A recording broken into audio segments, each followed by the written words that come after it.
भूल नहीं पाते हैं। हे भाई और बहनों, जिस बातों को हम याद रख लेते हैं, हे भाई और बहनों, हम इस चीज़ को भी कभी कभी भूल नहीं पाते हैं। लोगों के साथ हमने अच्छाई की, लेकिन लोगों ने हमें फिर से जो है बुराई की। इसलिए कभी कभी कुछ लोग हैं जो तो नवे साल में 2023 में प्रवेश तो कर चुके हैं, लेकिन इस बात से अभी भी वो परेशान हैं, दुख हैं कि हमने इतना अच्छा किया, इतना अच्छा बोया, लेकिन हमें इनाम नहीं मिला, हमें वो इज्जत नहीं मिली, हमें वो ओहदा नहीं मिला।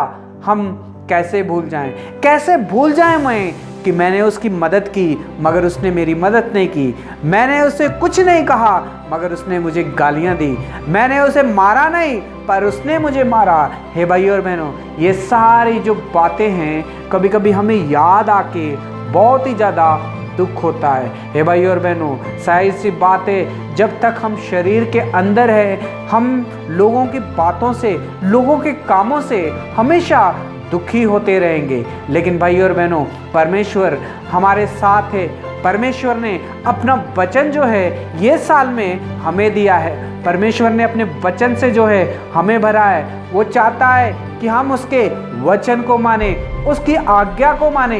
जब हम उसके वचन को और आज्ञा को मानेंगे तो परमेश्वर हमारे जीवन में जो है आशीष से भरेगा। हे भाई और बहनों, हमें बीती हुई घटनाओं को, यानी कि 2021 और 22 में हमारे साथ क्या हो चुका है, हमें उस चीज़ को अब याद नहीं रखना है। यानी कि अगर हम किसी के साथ बदला लेना चाहते हैं, या किसी को मारना चाहते हैं, या किसी का नुकसान करना चाहते हैं, तो भाई और बहनों, आज परमेश्वर अपने वचन के द्वारा हमसे बात कर रहा है। वो नवे साल में 2023 में हमसे कह रहा है कि अब बीती हुई घटनाओं को याद मत कर, प्राचीन काल की बातों पर मन लगा।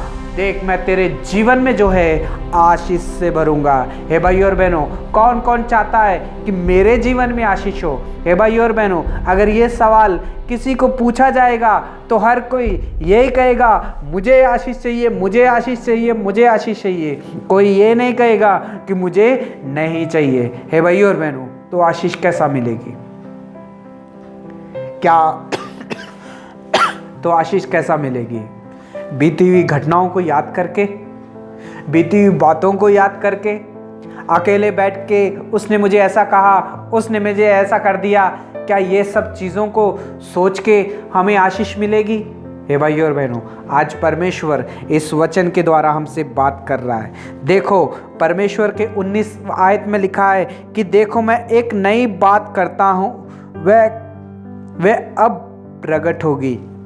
जब अगर आप बीती हुई घटनाओं को भूल जाओगे, प्राचीन काल की बातों पर मन नहीं लगाओगे, तो परमेश्वर अपना वचन देता है। वो कहता है कि देख, मैं एक नई बात करता हूँ, वह कब प्रकट होगी? क्या तुम उससे अनजान रहोगे? मैं जंगल में एक मार्ग बनाऊंगा और निर्जल देश में नदियाँ बहाऊंगा। हे भाई और बहनों, परमेश्वर कहता है, मैं तेरे जीवन में जो है आशीष देना चाहता हूँ। क्या तू उससे अनजान रहना चाहता है?